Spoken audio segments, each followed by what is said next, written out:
Hi friends, నేనైతే పచ్చిమిర్చిని నీళ్ళల్లో ఉడకబెట్టినండి. ఇప్పుడు ఈ ఉడకబెట్టిన మిర్చితో చింతపండు పచ్చడి చేద్దామని అయితే ఉడకబెట్టిన చింతపండు రోటి పచ్చడి చేస్తా.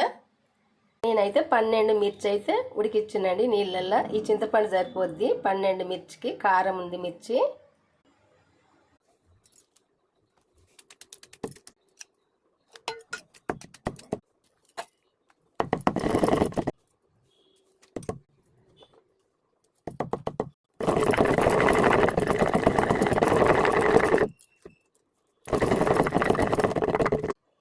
పచ్చడి నూరుడైతే అయిపోయిందండి. చింతపండు ఉడకబెట్టిన మిర్చి పచ్చడి ఇట్లా నూరుకొని అన్నం తింటేనైతే కూరల కంటే ఇంకొక బుక్క ఎక్కువ తింటామండి పచ్చళ్ళతోటి. అయితే ఈ రోటి పచ్చడి కాబట్టి చాలా టేస్ట్గా ఉంటుంది.